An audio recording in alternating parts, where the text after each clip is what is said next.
2 दिवसापासून सखीची आणि माझी दोघींची तब्येत बरी नाही आहे. त्यामुळे व्लॉग येत नव्हते. त्यामुळे तुम्ही केलेल्या डी-एमसाठी खरंच मनापासून थँक सकाळी एनर्जीमध्ये उठलं पिल्लू आणि झाडाला पाणी घालून आलं. खूप दिवसांनी आज ती खात होती म्हणून आम्हाला बरं वाटत होतं. मी पण बरं नव्हतं तर 4 लिटर पाण्याचा संकल्प पूर्ण करायचं ठरवलं. सखीला झोपवलं. ती उठल्यानंतर तिला स्ट्रॉबेरी, ॲपल दोघं कापून दिलं. तर ती आज स्वतःच्या हाताने खायचा प्रयत्नही करत होती आणि ते बघून बरंही वाटत होतं. उपवास होता म्हणून साबुदाण्याची खिचडी खाल्ली आणि या नखांनी मी इतकी इरिटेट झाली होती की ते घरीच काढायचे ठरवले. ते काढले मी, बट त्यांनी माझे नख इतके डॅमेज झालेले होते की परत नेल आर्टला नो नो. तिला बरं नसल्यावर निखिल तिला जसं गोंजारतो तशी ती आज निखिलला गोंजारत होती. थोडी एनर्जी काय आली, घरात इतका पसारा घातला आणि ती परत डाऊन झाली. म्हणून तिला अर्जंटली आम्ही पुन्हा दवाखान्यात घेऊन गेलो.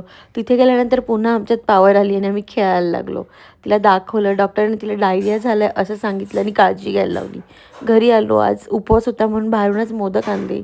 सखीला फीड न करताच झोपवायचं होतं. खरं तर खूप मोठा टास्क होता, बट तो फायनली पार पाडला. सखी शांततेत झोपी गेली आणि आमचाही दिवस चांगला